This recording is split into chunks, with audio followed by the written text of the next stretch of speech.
down a $150 million offer to recast his platform as a mouthpiece for Israel First talking points, the globalist elite didn't fold.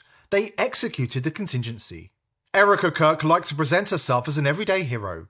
To her audience, she was the face of faith, family, and service. But long before the hashtags and photo ops, accusations were already circulating. Accusations that her so-called ministry in Romania was a front for trafficking children across borders. Back in the early 2000s, Erika worked as a model and casting director. Soon after, she reinvented herself as the head of the Romanian Angels, an NGO operating in Constanta, Romania, a city infamous as a trafficking hub. On paper, her group partnered with the US military and placed children into adoption. But locals told a different story.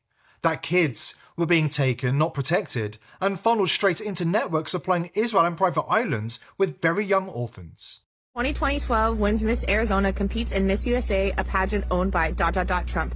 Okay, want to know something really weird? So she had said in a podcast that she had never competed in pageants and had never done any modeling before, until one day she receives an invitation in the mail to become a model and start doing pageants. And the pageants that she started doing were Miss USA pageants owned by Trump. So she modeled for Trump. She was one of Trump's pageant girls.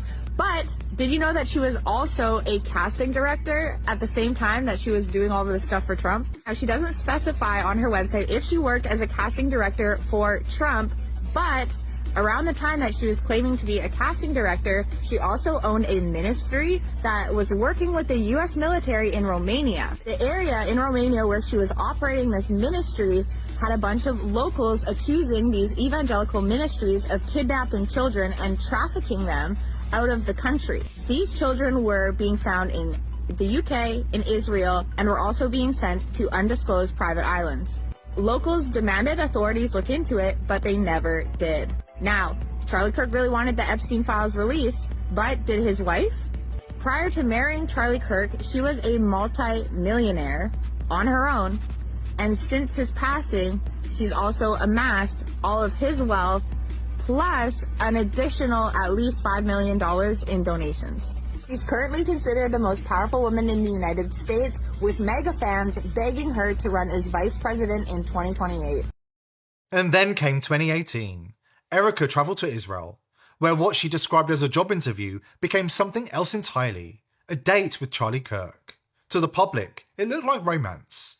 To those following the trail, it looked like the next stage of an assignment that was planned years in advance. Let's talk about their first date, because it was actually a job interview. Back in 2018, 2 years after Donald Trump had started working with Charlie Kirk had hosted a Turning Point USA opening event for one of the offices that they had opened. And Erika and Charlie Kirk were introduced to each other. Charlie Kirk instantly thought that she was beautiful, but thought that she was really smart. And allegedly, one of their mutuals had suggested that Charlie Kirk hire Erika. I'm assuming it was Donald Trump or someone on his team, because Donald Trump had signed on to work with Charlie Kirk, and Erika was already one of Donald Trump's employees. So it would make the most sense for Donald Trump and his team to encourage Charlie Kirk to hire Donald Trump's employees. Anyways, Charlie Kirk DM'd Erika, invited her for a job interview. The job interview ended up turning into a date. A quick warning to anybody ready to attack us for exposing this: know this. We have every file, every piece of evidence, and it runs deep. If we're pushed, we won't hold back. We will release it all. We know all about the disappearances of Louisa Malencu and Alexandra Makasanu and countless others. But for now, we have to ask, was Charlie Kirk another victim of an Israeli intelligence honeypot operation? Whenever there is a false flag and the official narrative makes no sense at all, there's one question you have to ask. Who benefits? Follow the profits, follow the power, and the picture sharpens.